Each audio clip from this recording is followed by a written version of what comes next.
Hello guys!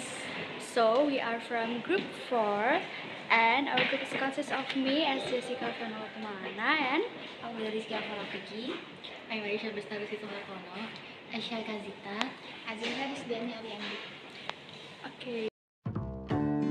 In this first part, we have to ensure that all the materials in this part are clean by pouring running water like this to ensure that the water filter is clean of dust, so that when filtering the water, the dust and dirt contained in the material is not removed, carried over, and can maximize filtering results.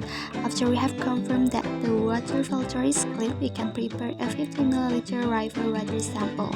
We took this river water from the Luma Abang River 2 days ago.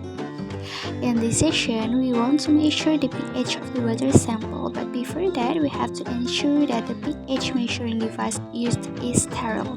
This is done so that it is not contaminated with other samples that were previously tested. Don't forget to record the pH level as reference for the results of lab tests. Then after that, we also have to test the turbidity of this water sample. And the same thing as before, we also have to make sure it is sterile before testing it using the tool in the way as in this video. Please remember that this is a pH and turbidity test of the water sample before it is tested. Filters, so we have to know the pH and turbidity of the water sample before and after it is filtered as comparison at the end. Therefore, you have to keep watching this video until the end, yeah? And for your information guys, the maximum time for collecting and storing water samples before testing is 2 days. Why? It's because to prevent the potential physical changes due to changes in temperature, exposure to sunlight, and other factors.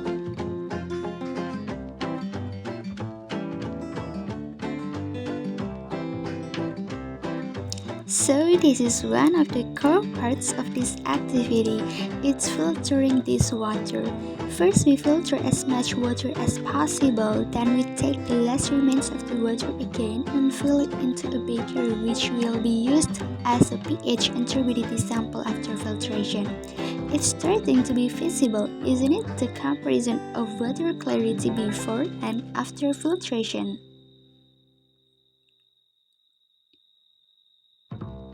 Continue.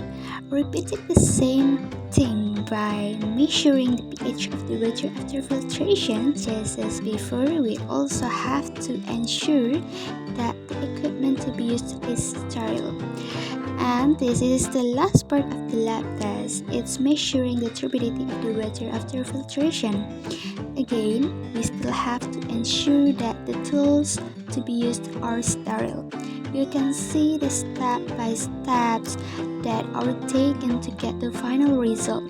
It's water turbidity after filtration.